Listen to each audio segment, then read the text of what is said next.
अपनी अपनी जेल लेके टहल रहे हो, सारे मजे कर रहे हो। वाह भाई वाह, ऐसा कैदी बन गया ये कि अपनी जेल लेके घूम रहा और कह रहा मैं थोड़ी नहीं जेल में हूं, मैं थोड़ी, तू ही जेल में है। ये ऐसा तोता है पिंजरा साथ लेके उड़ रहा है, घूम रहा है और सोच रहा है मैं जेल में नहीं हूं, जेल में ही है बेटा। तो इसी जेल से बंदी को छुड़ाने वाले को बंदी छोड़ कहते हैं। वो कौन है? परमात्मा बंदी छोड़। जय गुरु जय बंदी छोड़, जय साहिब। जय साहिब यानी उस साहिब की जय जो सबसे बड़ा साहिब है, सबसे बड़ा, जिससे बड़ा कोई है ही नहीं। इसीलिए बोला साहिब सबका बाप है और बेटा किसी का नहीं, बेटा होके जन्मिया सो तो साहिब नहीं। यानी वो परम पिता है, वो पिताओं का भी पिता है, उसका कोई पिता नहीं है। तो जय गुरु जय बंदी छोड़, जय साहिब सतनाम। सतनाम यानी उसका नाम सत्य है, सत्य साहिब का नाम सत्य है, सत्य पुरुष का नाम सत्य है, सत्य करतार का नाम सत्य है, सत्य श्री अकाल पुरुष का नाम सत्य है। ये काल भगवान और अक्षर पुरुष का नाम नहीं है सतनाम। सतनाम किसका नाम है? सत्य पुरुष का नाम है। तो ये सतनाम परमात्मा का नाम है। परमात्मा का नाम सत्य है, तो हमारा नाम क्या है? हमारा क्या नाम है? आपका क्या नाम है? रमेश। इसीलिए फंसे हुए तुम यहाँ पे। ना तुम्हारा नाम रमेश है, ना उसका नाम महेश है, ना उसका नाम विमलेश है। हम सबका क्या नाम है? सतनाम। सतनाम हमारा नाम है, लेकिन भूले बैठे हैं सतनाम को। अब कौन याद दिलाए सतनाम को? सतगुरु याद दिलाएगा सतनाम। सतगुरु सोई सतनाम बतावे और बाकी गुरु कोई काम ना आवे। लेकिन यहाँ पे ऐसे गुरु भंडार बैठे हैं जो कहते हैं सतनाम लेने के बाद भी मुक्ति नहीं होगी। क्यों? कहते हैं सार नाम और सार शब्द देना पड़ेगा तुम्हें बाद में। अरे सत्य नाम है सार, बूझो संत विवेक करी, उतरो भवजल पार, सतगुरु का उपदेश यही। सत्य नाम ही सार है। सत्य नाम को सिमर के तर गए पतित अनेक, और तेही कारण नहीं छोड़िए सत्य नाम की टेक। अगर किसी को कोई बचा सकता है इस संसार में तो केवल सतनाम है, जिसे सार शब्द भी कहते हैं, जिसे सत्य शब्द भी कहते हैं। बीजक में क्या बोला गया? सार शब्द कहीं बाची हो मानो एतबारा, अक्षर पुरुष पेड़ निरंजन वाकी डारा। अगर बचना है तो सार शब्द से बचोगे, और मरने वाले शब्द है सारे। सत्य सत्य सत्य नाम है साचा, और नाम सब झूठा कांचा। ये सब कच्चे नाम है, केवल सच्चा नाम ही सत्य है, वो परमात्मा का नाम है। तो जय गुरु जय बंदी छोड़, जय साहेब सतनाम, साहेब बंदगी। उस साहेब को हम बंदगी करते हैं। ये पांचों नाम आपने रटने हैं, लिख लेना, और 6 महीने तक खूब रटना है इसको। उसके बाद आपको दीक्षा हो जाएगी और ये सारे नाम छुड़वा दिए जाएंगे। एक छुड़ाए एक लखाए, तब प्राणी निज घर को जाए। फिर कोई नहीं रोकेगा तुम्हें। समझ लो, अभी परमात्मा तक पहुंचने से कौन रोक रहा है? 52 अक्षर रोक रहे हैं। अरे 52 के जंजाल में फंस गया ये संसार, सिमरन 52 का करे कैसे लागे पार। अब 52 को छुड़वाएंगे और सत्य को लखाएंगे। चलो बोलिए सतगुरु बंदी छोड़ कबीर साहिब की सदा ही जय हो। अब आप लोग नीचे बैठे, सत्संग शुरू करेंगे। अब दूसरी दीक्षा वाले कौन है? हाथ खड़ा करो, आपको सत्संग के बाद देंगे।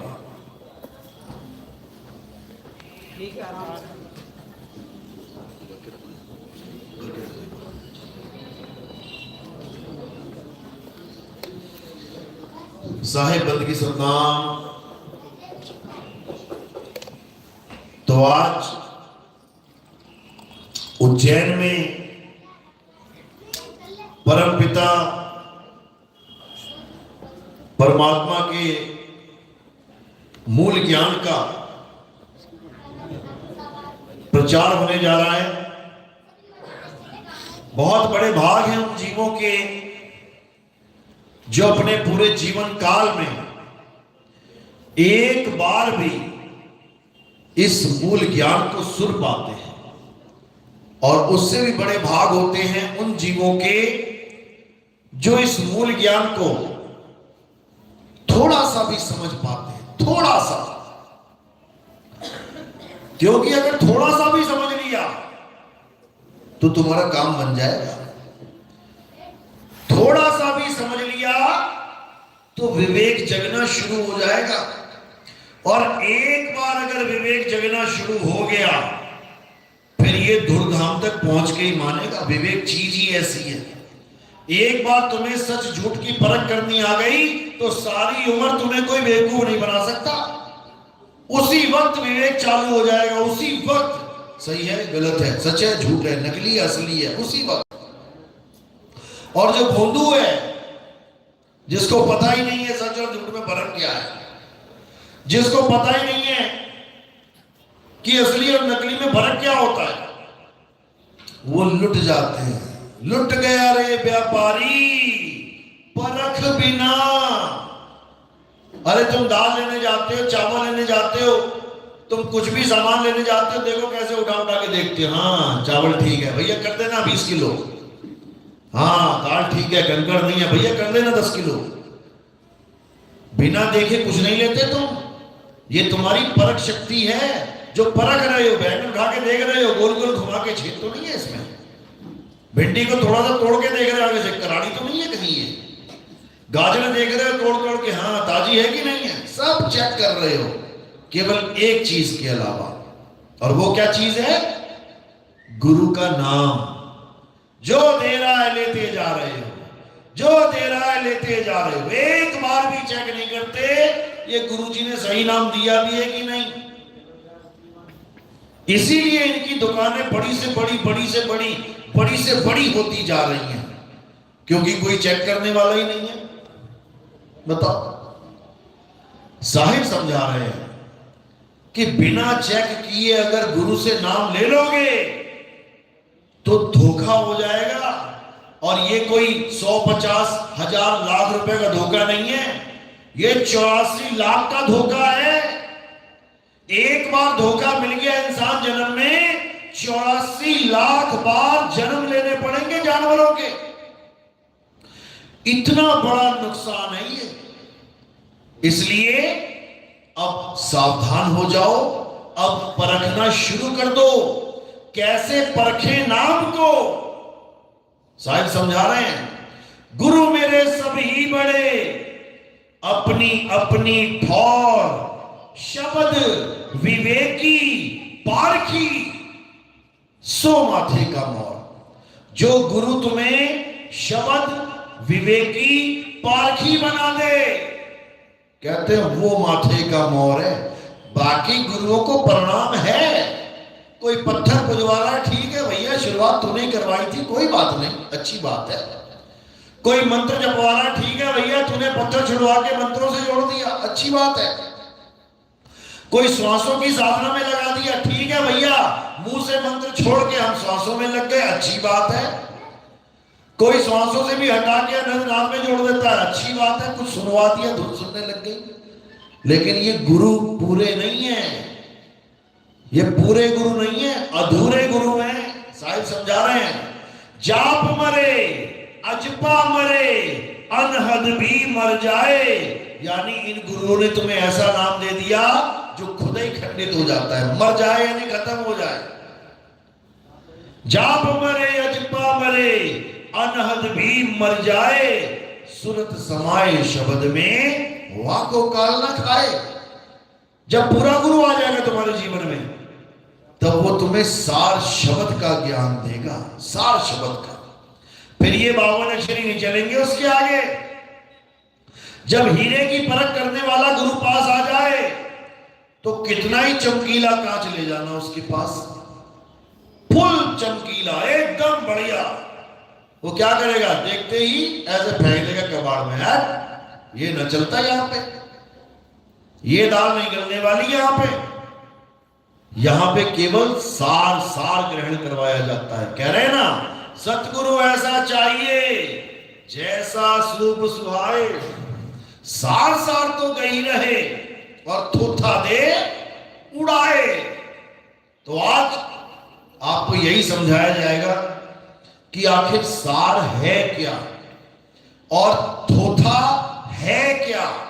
गा तो सभी रहे हैं जन्मों जन्मों से, 600 साल हो गए कबीर साहब की वाणियां गाते हुए, लेकिन आज तक किसी को पूछो कि थोथा है क्या, वो थोथा ना बता पाएगा आज तक। क्योंकि वो जो लेके बैठा है उसको सार समझ के बैठा है, भले वो थोथा ही क्यों ना हो। ये तो पारखी बताएगा, पारखी संत बताएगा, परख करने वाला बताएगा कि भैया सार लेके बैठा है कि थोथा है। तो आज आपको यही पारखी विवेकी बनाया जाएगा ताकि आपके साथ धोखा ना हो जाए। तो आज का सत्संग शुरू करने से पहले परम पिता परमात्मा के नाम पे जयकारा लगाएंगे और फिर सत्संग शुरू करेंगे।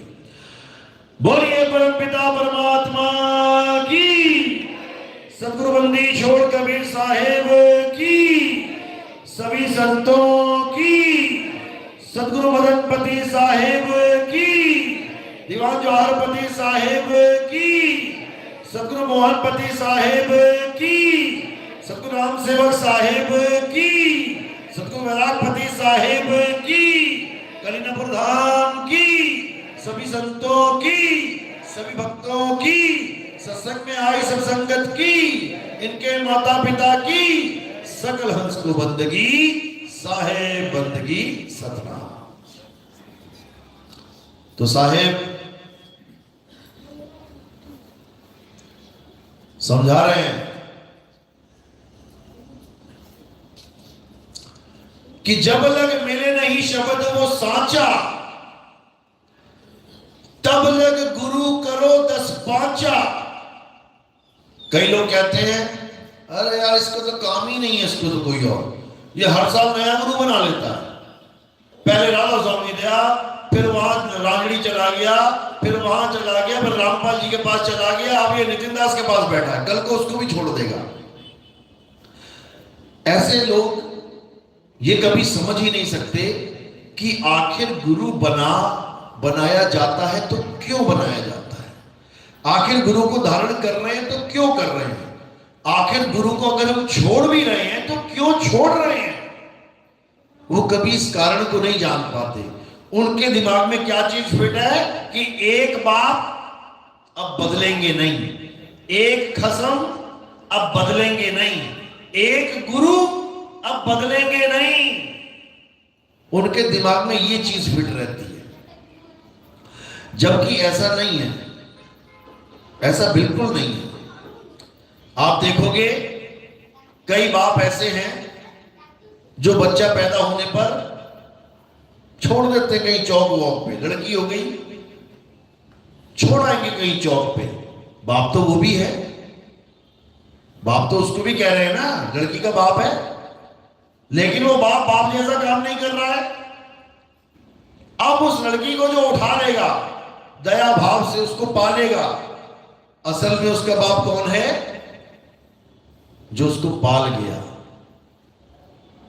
खसम पे आ जाओ, पति पे, शादी कर ली चाव चाव में बढ़िया, उसके बाद रोज दारू पी के रोज लट बजा रहा है, रोज मार रहा है, पीट रहा है, रोज घूसे मार मार के शक्ल बिगाड़ दी उसकी। अब क्या उसी पति के साथ रहना है क्या, उसी पति के साथ रहना है और अपनी हड्डियां तोड़वानी और एक दिन मर जाना है। जला देगा, फांसी पे लटका देगा, जहर खिला देगा, चाकू घोंप देगा पेट में, हजारों केस है, जाके देख लो। तो समझदार कौन होगी, जो उसको छोड़ के कहीं और अच्छे आदमी के साथ अपना घर बसा लेगी, नहीं तो मरो। इसी प्रकार गुरु धारण कर लिया। जब तक नहीं पता लगा ठीक है गुरुजी कर रहे हैं, लेकिन जिस दिन पता लग गया कि जो गुरुजी ज्ञान लेके बैठे हैं उससे हमारा कल्याण नहीं होगा, उससे हमें 84 में जाना पड़ जाएगा, तो कोई महामूर्ख ही होगा जो कहेगा नहीं मैं गुरुजी को नहीं छोड़ सकता। क्योंकि गुरु बनाना कोई फैशन नहीं है कि मुझे गुरु बनाना है, मुझे गुरु बनाना है, मेरा गुरु, मैं निगुरा नहीं रहना चाहता, मैंने बना लिया, अब मैं इस गुरु को नहीं छोड़ूंगा चाहे मैं नरकों में चला जाऊं। मूर्ख है वो एक नंबर का। गुरु क्यों धारण किया जाता है? ताकि हमारी 84 कट जाए, ताकि हमारा जन्म मरण खत्म हो जाए।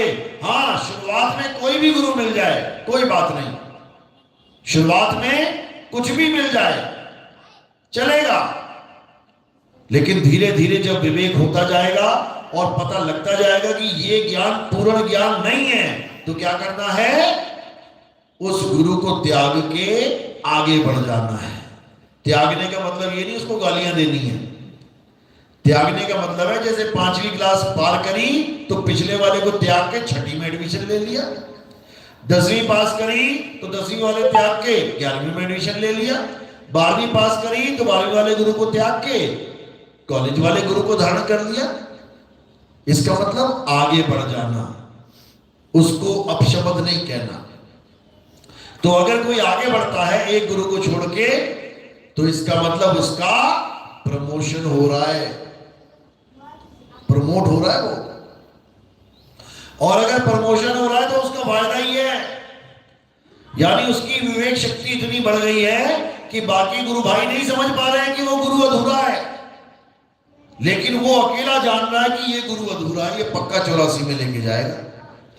वहां पर उस गुरु को छोड़ के आगे बढ़ जाना चाहिए। यही कबीर साहब समझा रहे हैं कि जब लग मिले नहीं शब्द वो सांचा। शब्द तो मिला गुरु जी से, कोई ना कोई शब्द तो वो देगा।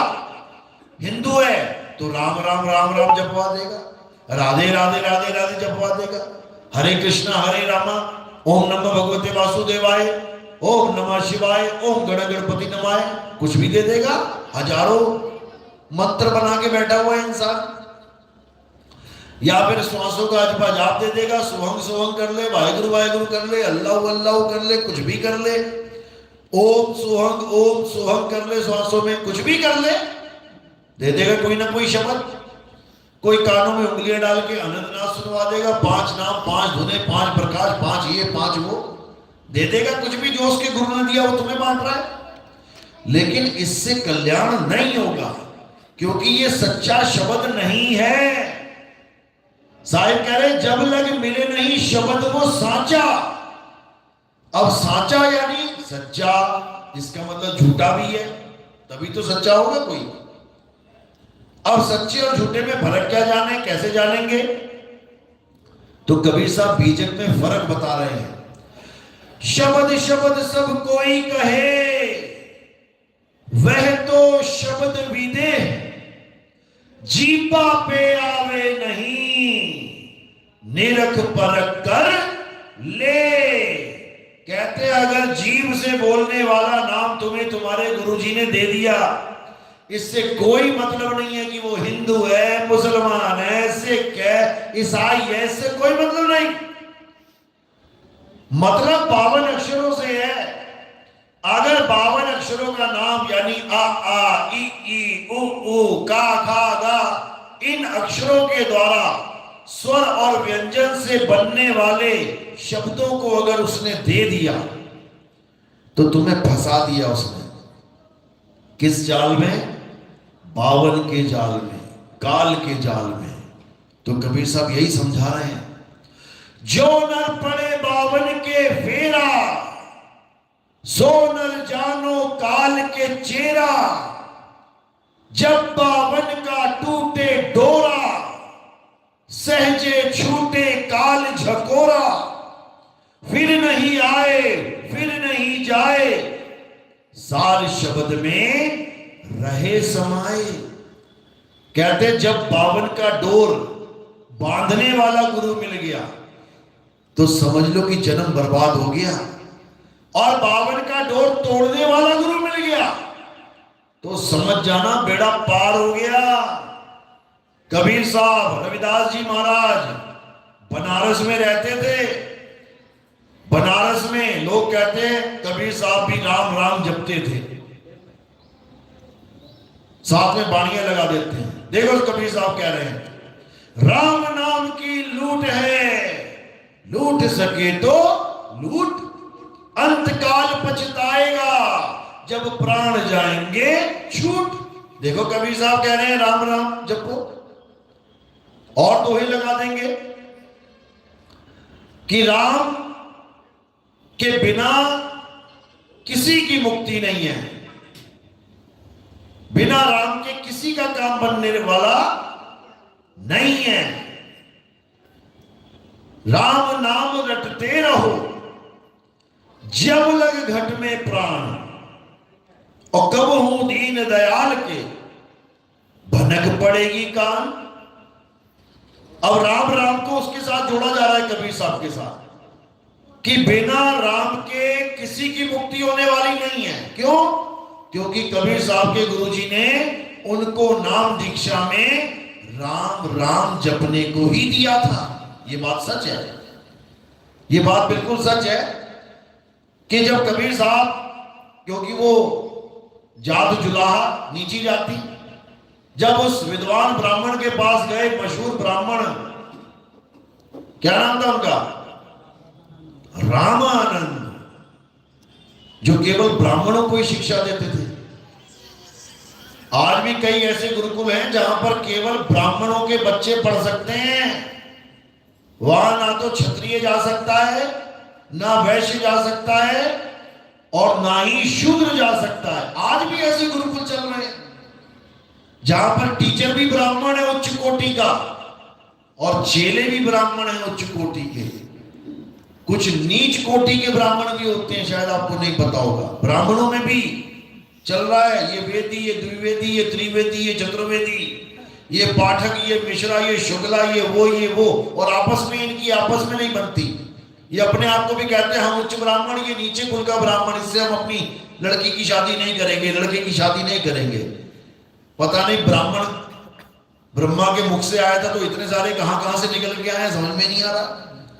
मुख में से कौन सा वाला आया था वही नहीं समझ में आ रहा, जो वो और ऊंचा हो गया और बाकी नीचे हो गए, यही नहीं पल्ले पड़ रही बात। तो वो ब्राह्मण ऐसा ब्राह्मण था जो ब्राह्मणों को ही ज्ञान देता था। लेकिन कबीर साहब से लोग क्या प्रश्न करते थे बार बार, जो आज नितिन दास से प्रश्न होते हैं, तुम्हारी गुरु प्रणाली बताओ, तुम्हारी गुरु प्रणाली बताओ। मैं कह रहा हूं मुक्ति का नाम जान ले, तेरी मुक्ति हो जाएगी। वो कहता मुक्ति से हमें कुछ लेना देना नहीं है, तू ये बता तेरा गुरु कौन है। बिल्कुल कहते ना, इतिहास दोहराया जाता है, इतिहास दोहराया जाता है, ये दोहराया जा रहा है इतिहास। कबीर साहब आए थे मुक्ति का ज्ञान लेके, अरे भाई सुन लो मुक्ति की बात बताता हूं। कहते मुक्ति मुक्ति छोड़, ये बता तेरा गुरु कौन है। बड़े चक्कर में पड़ गए यार, मेरा गुरु कौन है, मैं तो सारी दुनिया का गुरु हूं, मेरा गुरु कौन है। अब तो बनाना ही पड़ेगा। अब जब गुरु की बात आई बनाना पड़ेगा, तो उस समय सबसे ज्यादा विद्वान किसको माना जाता था? ब्राह्मणों को।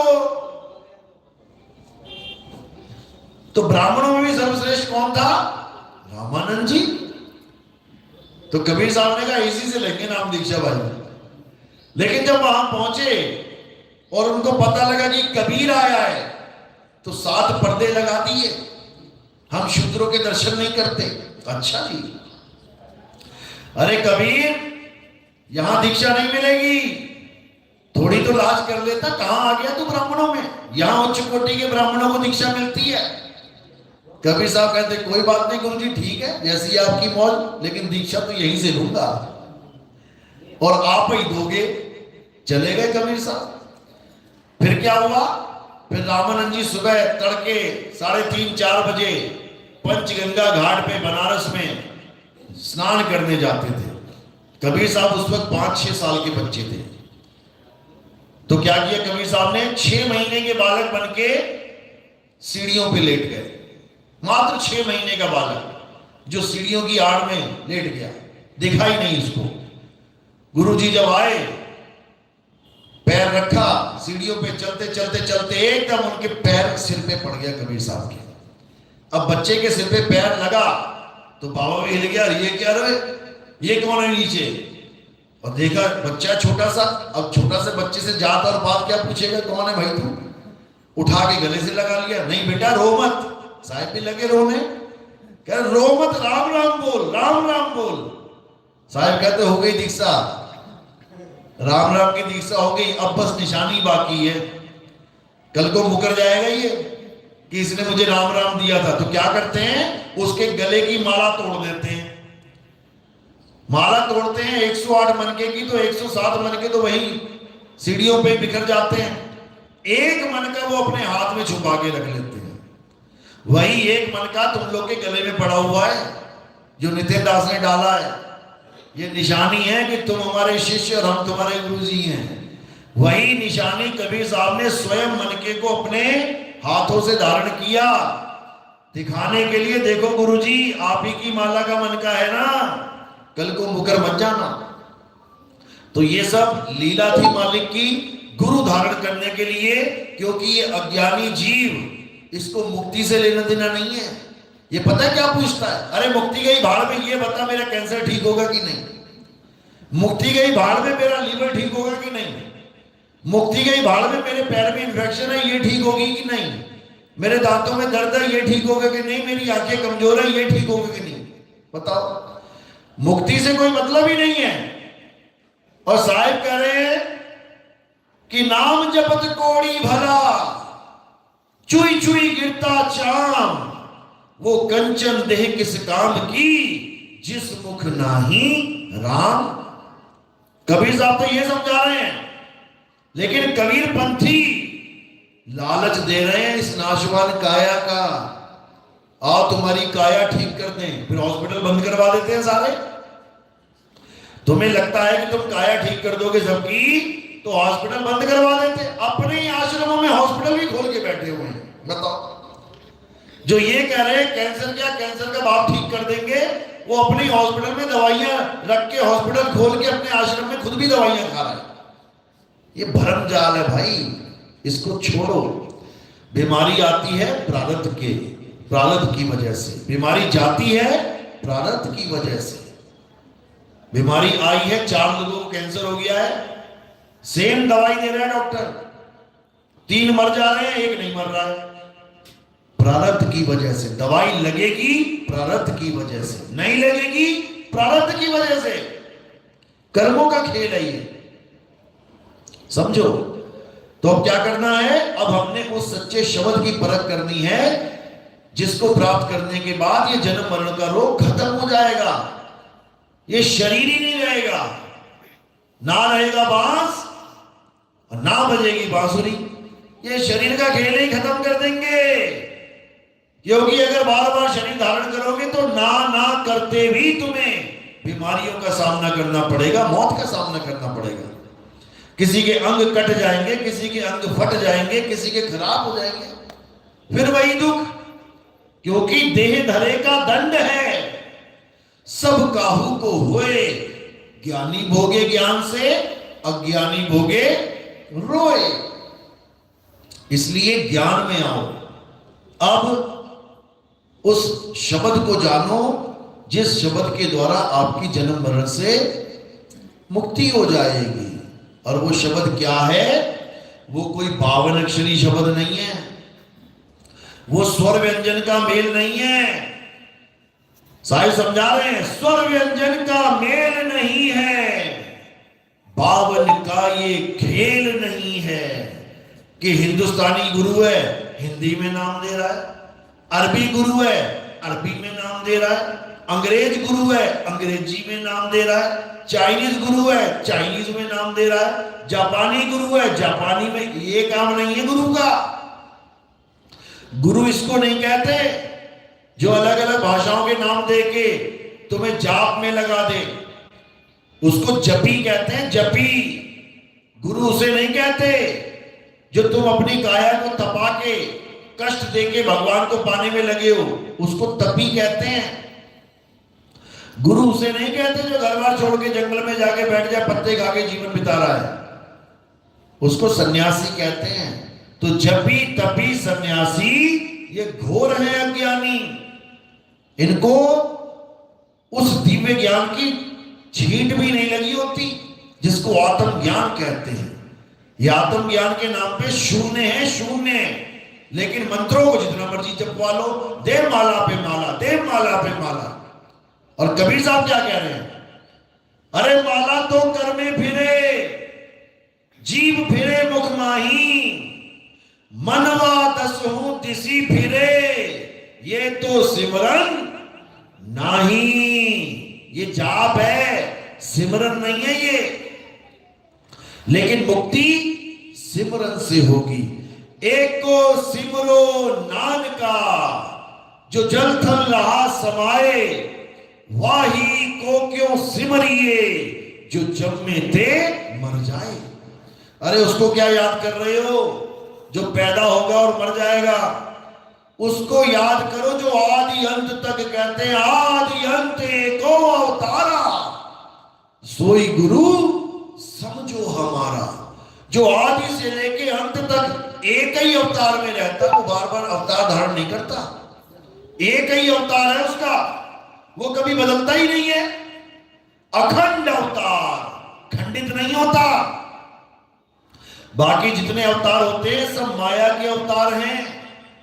माया यानी काया, काया धारण करके अवतार लिए जा रहे हैं। और इन अवतारों का अंत होता है। सब अवतारों का अंत होता है। नरसिंह अवतार देखो, हमें सुनाया जाता है नरसिंह अवतार ने आगे खंभा फाड़ के ऐसे कर दिया, वैसे कर दिया, राक्षसों को मार दिया। उसके बाद की स्टोरी कौन सुनाएगा? उसके बाद नरसिंह का क्या बना? नरसिंह अवतार को किसने मारा पता है? हाथ खड़ा करो जिसको पता है। नरसिंह भगवान को किसने मारा?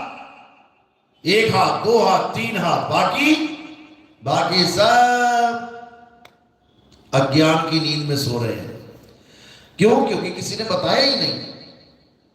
नरसिंह अवतार को किसने खत्म किया? सदाशिव ने खत्म किया। कहां लिखा है? शिव महापुराण में लिखा है, पढ़ना। एक एक बात लिखी है उसमें, क्योंकि हमें ये आदि जानकारियां दी जा रही थी कि ये परमात्मा का अवतार है, ऐसे है वैसे। लियो परमात्मा का अवतार का भी कत्ल हो गया, खात्मा हो गया, शिव जी ने कर डाला। सुदामा की कहानियां सुनाई गई। सुदामा गरीब से अमीर हो गया, उसके चरण धोके कृष्ण जी ने पी लिए, ऐसा हो गया वैसा हो गया, महाज्ञानी, महाध्यानी, महा ये महा वो, महामित्र। उसके बाद क्या हुआ? उसके बाद राक्षस की योनि में चला गया। कौन से नाम का राक्षस था? शंखचूड़ नाम का राक्षस। ये क्यों नहीं बताया गया हमें? ये क्यों नहीं बता रहे हो कि भगवान का परम भगत भी राक्षस बन जाता है? ये कौन बताएगा? मुल्ला जी आके बताएंगे क्या, या कोई ईसाई पादरी आके बताएगा? जब तुम महिमा बता रहे हो तो तुम्हें यह भी बताना तुम्हारा ही फर्ज है। जब तुम गंगा बता रहे हो कि गौमुख से निकलती है और बहुत सुंदर है, बहुत निर्मल जल है, तो कानपुर और लखनऊ का भी हाल बताओ ना, कानपुर में कैसी हो जाती है, वेस्ट बंगाल में जाती जाती कैसी जहर जैसी बन जाती है, पूरे देश की गंदगी लेके जा रही है। वो कौन बताएगा? तो आधा अधूरा ज्ञान हमेशा खतरनाक होता है। तो ये जितने माया के अवतार हैं ये आते तो हैं, लेकिन इनका खात्मा हो जाता है, इनके शरीरों का नाश हो जाता है। राम जी के शरीर का नाश कैसे हुआ? सरयू नदी में जल समाधि लेके। कृष्ण जी के शरीर का नाश कैसे हुआ? पैर में तीर लग के। समझो, ये मात्र एक अवतार है।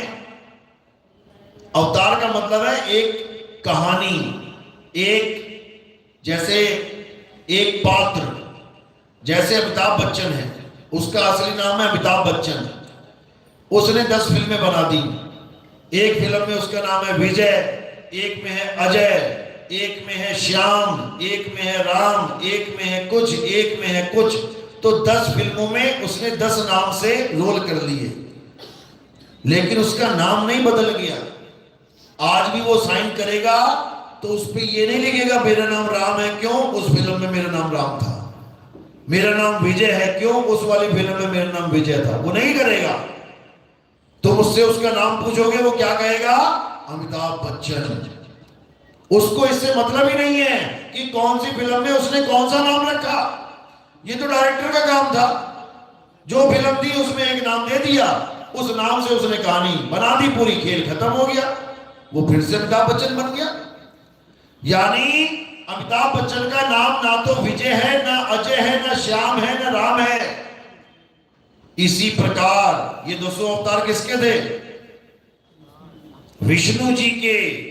तो विष्णु जी का नाम ना तो मत्स्य है, ना वराह है, ना नरसिंह है, ना कुर्म है, ना वामन है, ना परशुराम है, ना राम है, ना कृष्ण है, और ना ही बुद्ध और कल्कि है। ये उनका नाम नहीं है। उनका नाम क्या है? विष्णु है। विष्णु उनका असली नाम है। और ये जो 10 पात्र हैं, पात्र क्या होता है? पात्र का मतलब क्या होता है? कहानी का पात्र। 10 कहानियां हैं, उसमें जो नाम रख दिया गया, आज उसी कहानियों के नाम को रटाया जा रहा है। हे राम, हे राम, हे कृष्ण, हे कृष्ण। बताओ, हे नरसिंह कर ले, हे मत्स्य कर ले, हे मछली, हे कछुआ कर ले। अरे उनके नाम नहीं है वो, तुम्हें भरमा दिया गया है। क्योंकि कोई भी कहानी, अगर वो कोई भी पात्र धारण करेंगे तो कुछ ना कुछ तो नाम रखना ही पड़ेगा ना। कुछ भी रख सकते हैं। कृष्ण नाम नहीं होता तो कोई और नाम रख लेते, फिर तुम उसका जाप करने लग जाते। अगर उसका सच में नाम जानना है तो विष्णु है, विष्णु जी का नाम जपो ना। कोई नहीं जपता विष्णु जी का नाम। सब 2-3 नाम पकड़ के बैठे हैं।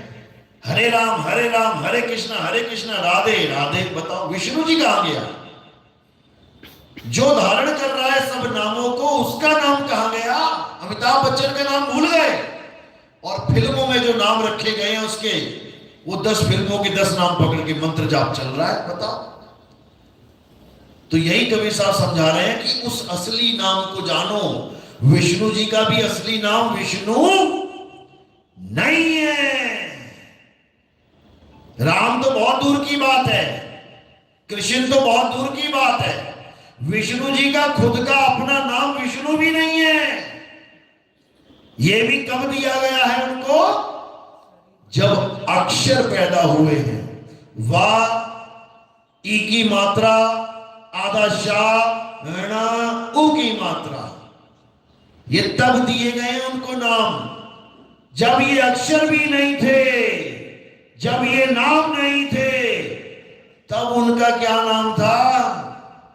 वो नाम जानना है, उसको पहचानना है, उसको सतनाम कहते हैं। सतनाम। अब ये नहीं सा ता नाम, ये वाला नहीं। संकेत, उसको सच्चा नाम कहते हैं, यानी उसको आत्म राम कहते हैं। आत्मा ही हमारा असली नाम है। ये वाला नहीं, आत्मा अक्षर वाला नहीं, नी अक्षर आत्मा हमारा असली नाम है। उसको जानना ही हमारा असली काम है। बाकी सब दुनिया का झोल झाल है, सब माया का खेल है, 52 अक्षरों की दौड़ है। तो कबीर साहब यही समझा रहे हैं कि 52 अक्षरों से ही विष्णु नाम बनेगा, 52 अक्षरों से ही राम, 52 से ही श्याम, 52 से ही सारे नाम। तो क्या करना है? 52 अक्षर के खेल को समझ जाओ।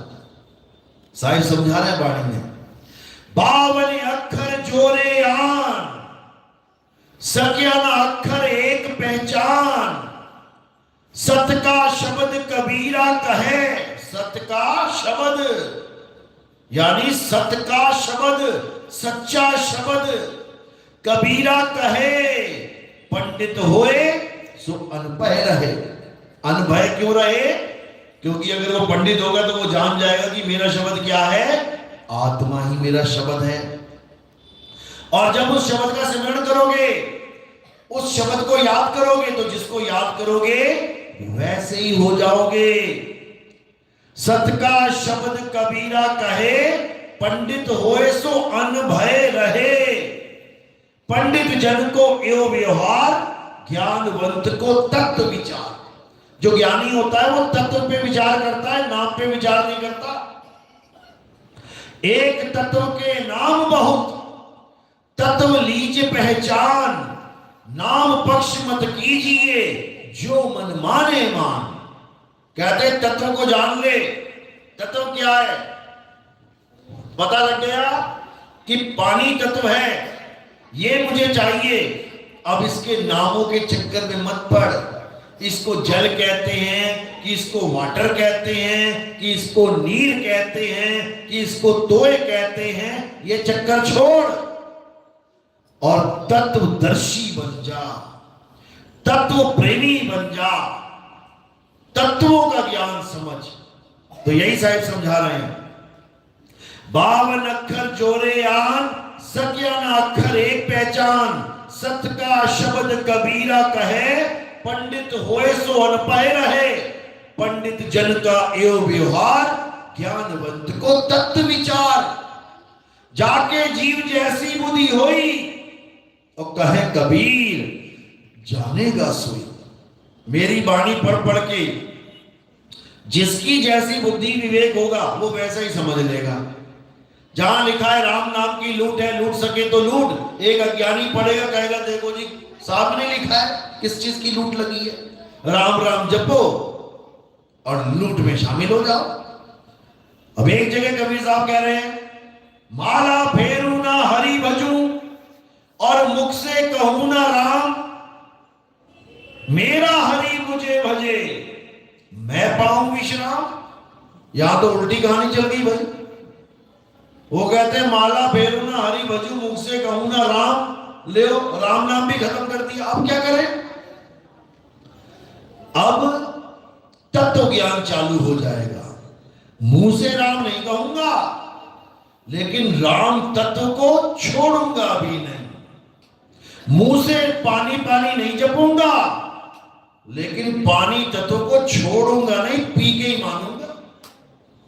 इसीलिए साहब ने बोला, भला हुआ मेरी माला टूटी, मैं राम भजन से छूटी। मेरे सिर से टली बला। बला क्या होता है? कहते हैं शुक्र है भैया बला टली, यानी मरवा दिया था भरीखंड में। किसने मरवा दिया? साहिब कहते हैं राम नाम ने मरवा दिया था भरीखंड में। शुक्र है माला टूटी और राम भजन से छूटी और मेरे सिर से टली बला। अब बला तो टल गई, कौन सी बला टली? ये 52 अक्षरी बला टल गई। ये 52 अक्षर के राम की बला टल गई। और कौन सा राम मिल गया? आत्म राम मिल गया, रमता राम मिल गया। अरे कस्तूरी कुंडल बसे, मृग ढूंढे वन माही, ऐसे रमता राम है ये दुनिया जाने नहीं। ये रमता राम है जो हमारा कल्याण करेगा, और बाकी जितने भी हैं ये बेड़ा गर्क कर देंगे 52 अक्षर। तो साहिब ने यही समझाया, 52 अक्षर लोक त्रय, सब कुछ इन्हीं माही। ये अक्षर खिर जाएंगे, वो अक्षर इनमें नहीं। खेल खत्म कर दिया 52 अक्षरों का। गरीबदास जी महाराज भी समझा रहे हैं, अरे 52 अक्षर लेख राम रंग होरी हो, वो अक्षर या में नाही राम रंग होरी हो। कागज कलम कलेस, यानी कागज के ऊपर कलम के द्वारा कोई भी नाम लिख के अगर तुम उसका जाप करने लग जाओ, या किसी गुरुजी ने तुम्हें दे दिया, कलेस है तुम्हारे जीवन के लिए। कागज कलम कलेस राम रंग होरी हो, वो रहा शेष क्या शेष। राम रंग होरी हो। तो उस राम के रंग को जानने के लिए हमें तत्व ज्ञान में आना पड़ेगा। गीता में यही समझाया है। गीता में एक जगह भी नहीं बोला कि राधे राधे जप ले मैं खुश हो जाऊंगा, हरे कृष्णा जप ले मैं खुश हो जाऊंगा। बल्कि अर्जुन ने माफी मांगी कि प्रभु मैं तुम्हें हे केशव हे कृष्णा हे सखा करता रहा, मुझे माफ कर दो। वो तो माफी मांग के छूट गया, अब तुम रटने में लगे हुए हो। संभल जाओ, अभी भी समय है। अब उस तत्व को जानो जिसको राम कहते हैं, जिसको कृष्ण कहते हैं, जिसको कल्कि कहते हैं, उस तत्व को जानो। और वो तत्व क्या है? आत्मा है। हे अर्जुन, मैं अजन्मा हूं, नित्य हूं, शाश्वत हूं, मेरा कभी जन्म नहीं होता। जो मुझे एक इंसान की तरह पैदा होकर मनुष्य चोला धारण किया हुआ मानते हैं, यानी जो मुझे आदमी मानते हैं, वो मुझे नहीं जानते। मैं ये आदमी औरत नहीं हूं, ना मैं आदमी हूं ना मैं औरत हूं, ना ही नपुंसक हूं। मैं शरीर नहीं हूं, मैं शरीरों के, क्योंकि ये शरीर नाश हो, एक दिन जल जाएंगे, कट जाएंगे। लेकिन हे अर्जुन, खत्म नहीं होता। मैं वो तत्व हूं। और अगर तुम मुझे जानना चाहते हो, यानी अगर तुम आत्मा को जानना चाहते हो, तो कहां जाना है? अध्याय 4 34वां श्लोक। हे अर्जुन, अगर तुम इस आत्मा को जानना चाहते हो, इस परम सत्य को जानना चाहते हो, तो वैसे तत्वदर्शी संत की शरण में जाओ। मंत्र जपवाने वालों के पास राधे राधे राधे, इसकी बात नहीं चल रही है। तत्वदर्शी संत की बात चल रही है। तत्वदर्शी का मतलब क्या होता है? जो तुम्हें तत्वों का दर्शन करवाए। जैसे एक चैनल था हमारे टीवी में, आता था 20 साल पहले, क्या नाम था उसका? सबसे पुराना चैनल हमारा दूरदर्शन। दूरदर्शन का मतलब क्या है? नाम जपवाने वाला। दूरदर्शन यानी दूर बैठे बैठे दर्शन करवा देगा तुम्हें वो, खेतों के, खलिहानों के, मंत्रियों के, संतरियों के, दूर बैठे हुए हैं, लेकिन तुम्हें दर्शन हो रहा है, उसको दूरदर्शन कहते हैं। जैसे दूरदर्शी टेलीस्कोप को कहते हैं, दूरदर्शी दूरबीन। वो दूर मंगल ग्रह खुली आंखों से नहीं दिखाई दे रहा है, दूरबीन लगा दिखने लग जाएगा, तो उसको कहते हैं दूरदर्शी। एक होता है सूक्ष्मदर्शी, माइक्रोस्कोप। जब तुम्हारा ब्लड काउंट होता है, सेल्स काउंट होते हैं, तो स्लाइड के ऊपर खून लगा के माइक्रोस्कोप में रख दिया जाता है, कोई बैक्टीरिया, कोई वायरस चेक करने के लिए। तो वो माइक्रोस्कोप क्या करता है? छोटे से छोटे, सूक्ष्म से भी सूक्ष्म कण को बड़ा करके दिखा देता है। इसलिए उसका नाम रखा है सूक्ष्मदर्शी, यानी सूक्ष्म से भी सूक्ष्म जीवों का दर्शन कराने वाला। इसी प्रकार तत्वदर्शी मंत्र जपवाने वाला नहीं कि देख तेरी को ओम कलियम हरियम हरियम शरियम शरियम, ये जपी है, जपी। तत्वदर्शी संत के सामने दो कौड़ी के संत हैं ये। जैसे पीएचडी के सामने आंगनबाड़ी की कोई मैडम हो, उनका क्या मुकाबला करोगे? है तो वो भी टीचर, लेकिन बिल्कुल लो लेवल के। है वो भी टीचर, लेकिन हाई लेवल का। तो तत्वदर्शी हाई लेवल टीचर है। और ये जपी तपी सन्यासी ये लो लेवल के टीचर है।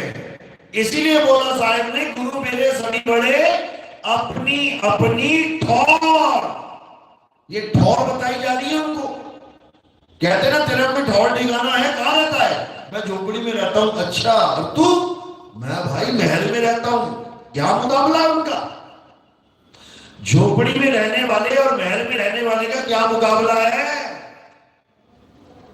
घर दोनों का है, वो उसका घर है, वो उसका घर है, लेकिन रहने में जमीन आसमान का अंतर है। इसी प्रकार तत्वदर्शी संत और एक मंत्र जपी संत में जमीन आसमान का अंतर है। उसके पैरों की धूल भी नहीं है वो जपी तपी सन्यासी। उस तत्वदर्शी की महिमा गाई है स्वयं भगवान कृष्ण ने कि हे अर्जुन, अगर सत्य को जानना चाहता है तो वैसे तत्वदर्शी संत के पास चला जा जो तुझे तेरी आत्मा का यानी तेरे परम तत्व का ज्ञान करवा दे, उसका ध्यान करवा दे। ये माला वाला छुड़वा के श्वासों की माला बना दे, यानी 24 घंटे का सिमरन दे दे। ये मंत्र मंत्र छोड़ के उस अजपा का जाप करवा दे। ये मंत्रों का जाप नहीं करवाना है, उस अजपा का जाप जो जपने में नहीं आता उसका भी जाप करवा दे। तब समझना कि अब तुझे तत्वदर्शी संत मिल गया है। तो क्या कहते हैं? श्वासा की कर सिमरनी, वो लकड़ी वाली सिमरनी उसको छोड़, श्वासा की सिमरनी पकड़। 24 घंटे चलती है, सोते सोते भी चलती है। श्वासा की कर सिमरनी कर अजपा का जाप, यानी जिसको जपा नहीं जा सकता उसको भी जपने की विधि जान ले अपने गुरु से। वो जपा नहीं जाता कि उसका कोई नाम जपोगे, लेकिन फिर भी जपना कहलाया जाता है कि मैं नाम जप रहा हूं। कह रहे श्वासा की कर सिमरनी कर अजपा का जाप परम तत्व का ध्यान धर। ये कहां से लेके आओगे? ये मंत्र जपने वाले ये परम तत्व का ध्यान कैसे करेंगे जब इनको तत्व ज्ञान ही नहीं है? मंत्र पकड़ के बैठे हैं दिन रात, दे माला पे माला, दे माला पे माला। जितना करोगे माला पे माला, अंत में होगा सबका मुंह काला। समझ लो, ठगे जाओगे सारे, मारे जाओगे। क्योंकि भगवान का नाम जप के तुम कुत्ता नहीं भगा सकते। यमराज को कैसे भगाओगे? तुम एक कुत्ते से पीछा छुड़वा के दिखा देना, तुम्हारे पीछे पड़ जाए कोई बुलडॉग, पड़ जाए कोई पिटबुल, और तुम ले लेना भगवान का नाम जो तुम्हें आता है, कोई भी ले लेना। कोई भी हाथ में तुमने बांध रखा है रक्षा सूत्र, दिखा देना उसको, ले। तू भी भागेगा, तेरा रक्षा सूत्र भी भागेगा साथ साथ, और तेरे मंत्र भी भागेंगे। मंत्र कहो निकले ही ना, बचाओ बचाओ के अलावा कुछ नहीं निकलेगा। यही महामंत्र होगा, इसी को सुन के कोई चेतन सत्ता आके बचाने का काम करेगी। समझे? असली मंत्र क्या है बचने का? बचाओ बचाओ। आग लग गई तो बचाओ बचाओ, पानी में डूबे बचाओ बचाओ, गड्ढे में गिर गए अरे कोई बचाओ। यही सबसे बड़ा महामंत्र है। और जब कोई आत्मा इसको सुन लेती है, आ जाती बचाने के लिए प्रभु का रूप धारण करके। और कोई मंत्र मंत्र नहीं है। पता लगा गड्ढे में गिर गए और नाम जप रहे ओम नमो भगवते वासुदेव, कोई कहेगा भक्ति कर रहा है, रहने दे, पड़ा रहने दे वहीं पे। भक्ति कर रहा है, करने दे यार, डिस्टर्ब क्यों करना? कोई ना बचाएगा वहां पे। और ये मंत्र रट लेना 4 बार, बचाओ बचाओ बचाओ, कोई ना कोई सुन के आ जाएगा पक्का बचाने के लिए। तो इन मंत्रों जंत्रों को त्याग देना है। जब सच्चा गुरु मिलता है तो सारे नाम छुड़वा देता है और तत्व को लखा देता है। सोई गुरु पूरा कहावे, जो 2 अक्षर का भेद बतावे, एक छुड़ावे। कौन क्या छुड़ाएगा? ये जितने नाम हैं, फर्जी नाम, हिंदी के, पंजाबी के, उर्दू के, फारसी के, हिंदुस्तानी, हिंदू भाई हिंदी के नाम रट रहा है, मुसलमान भाई अरबी के नाम रटवा दिए। कैसे? नमाज अरबी में पढ़ रहा है, कलमा अरबी में पढ़ रहा है, अरबी के नामों के चक्कर में पढ़ा है। ईसाई अंग्रेजी नामों के चक्कर में पढ़ा है, इंग्लिश के नाम रटता चला जा रहा है। सिख भाई पंजाबी के नाम रटने में लगा हुआ है। ये सब नाम के ही पुजारी हैं, अक्षरों के पुजारी हैं।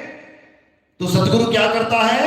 इनसे इनके अक्षर ही छुड़वा देता है। एक छुड़ाए एक लखाए। हिंदू को उसका राम कहां है वो बता देता है, मुसलमान को उसका अल्लाह कहां है वो बता देता है, सिख को उसका वाहिगुरु कहां है वो बता देता है, ईसाई को उसका गॉड कहां है वो बता देता है। यानी अक्षरों को छुड़वा देता है और तत्व ज्ञान पकड़ा देता है। तब ये जीव निज घर को चला जाता है, फिर इसे कोई नहीं रोक सकता। लेकिन अगर ज्ञान नहीं हुआ, तत्व ज्ञान नहीं मिला, तो पक्का मरेगा। याद रखना, डेट ऑफ बर्थ सबको याद है अपनी? लिखते हो ना फॉर्म में, कोई फॉर्म भरते हो लिखते हो डेट ऑफ बर्थ, जन्म तिथि याद है सबको? हाथ खड़ा करो जरा, सबको याद है? जिसको याद है ना, ये पक्का मरेंगे एक दिन, पक्का मरोगे एक दिन। अगर तुमने अपनी डेट ऑफ बर्थ याद कर ली ना, तो पक्का मरोगे एक दिन। अरे तुम अजन्मे हो, तुम्हारा कभी जन्म नहीं होता, जन्म का भी मरण हो जाएगा, लेकिन तुम ना पैदा होगे और ना मरोगे। मृत्यु की भी मृत्यु हो जाएगी, तब भी तुम नहीं मरोगे। लेकिन तुम्हें ज्ञानी ऐसा पकड़ा दिया है कि तुम छोड़ो, तुम्हारे भगवान भी मरेंगे। लिखा हुआ है सब में, ब्रह्मा जी की आयु इतनी है, उसके बाद ब्रह्मा जी भी एक्सपायर हो जाते हैं। विष्णु जी की आयु इतनी है, विष्णु जी भी एक्सपायर हो जाते हैं। शिव जी की आयु इतनी है, वो भी एक्सपायर हो जाते, सारे एक्सपायर कर दिए इन लोगों ने। कोई एक्सपायर नहीं होता। ना ब्रह्मा कभी मरता है, ना विष्णु कभी मरता है, और ना ही शंकर कभी मरते हैं। क्यों? क्योंकि वो शरीर है ही नहीं। इसी प्रकार ना तुम कभी मरते हो, ना हम कभी मरते हैं। क्यों? क्योंकि हम शरीर है ही नहीं। बस शरीर धारण कर रहे हैं, शरीर छोड़ रहे हैं, फिर धारण कर रहे हैं, फिर छोड़ रहे हैं। इसलिए माया की आंख देख रही है कि देखो पैदा हो गया मर गया, पैदा हो गया मर गया। लेकिन कौन? शरीर और आत्मा। हे अर्जुन, आत्मा अजन्मा है।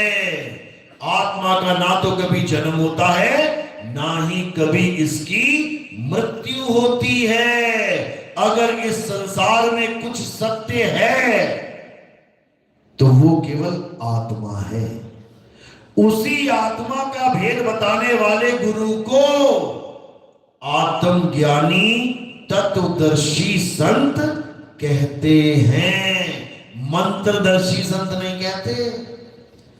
अरे तंत्र मंत्र सब झूठ है, इनमें न भर में कोई। और सार शब्द यानी आत्मज्ञान जाने बिना कागा हंस न होए। तो अब क्या करना है?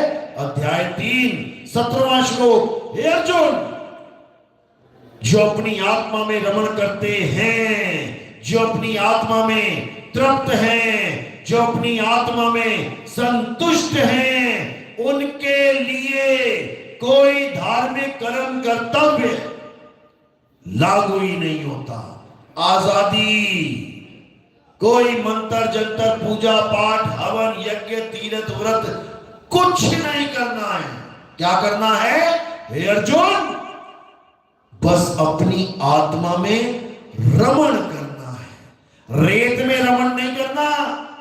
वृंदावन में चले जाओ, रमण रेती में दे, रेत में दे, रेत में लोटम लोट। रेत में लौटने के लिए 84 लाख योनियां बनी हुई हैं।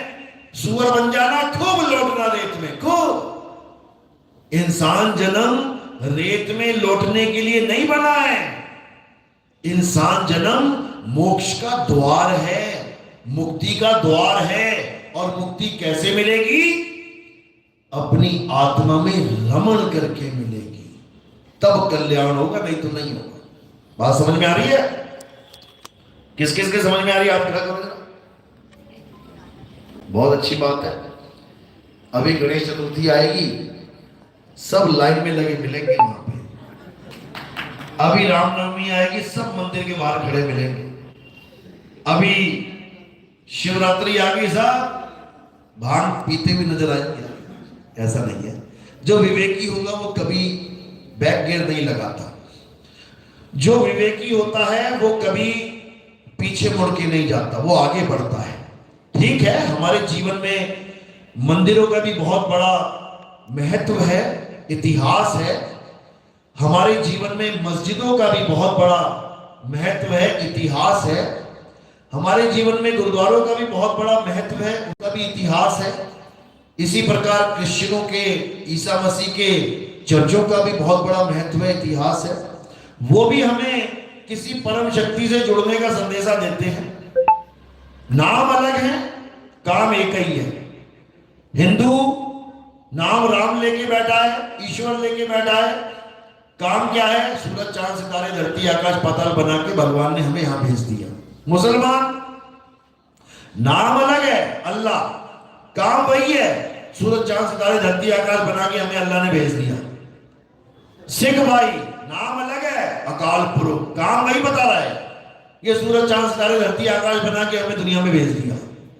ईसाई नाम अलग है, गॉड, ये काम वही है, सूरज चांद सितारे धरती आकाश बना के हमें दुनिया में भेज दिया। अरे भैया कितने सूरज है यहाँ पे, यहाँ कितने आकाश है भाई, अरे कितनी धरती है यहाँ, कितने चांद घूम रहे हैं। अगर चारों अलग अलग होते तो 4 चांद लग गए होते, अब तक 4 चांद आज तक लगे ही नहीं, एक ही घूम रहा बेचारा। इसका मतलब एक ही पावर के 4 नाम रख दिए गए हैं। समझदार तो समझ जाएगा इस बात को, अज्ञानी लठ बजाएगा, सिर फोड़ेगा, अपना भी फड़वाएगा। ज्ञानी समझ जाएगा कि हाइड्रोजन ऑक्सीजन के 2 मॉलिक्यूल जुड़ते हैं, H2O बन जाता है। इस H2O का नाम हिंदुओं ने पानी रख दिया, अंग्रेजों ने वाटर रख दिया, किसी ने जल रख दिया, किसी ने नील रख दिया, किसी ने तोय रख दिया। विवेकी तो समझ जाएगा भैया पंगा मत लेना नाम के चक्कर में, हाइड्रोजन और ऑक्सीजन पीने से मतलब है हमें, वो तो बच जाएगा। और जो विवेकी नहीं है वो पक्का लड़ जाएगा। बोल जय श्री राम, बोल अल्लाहू अकबर।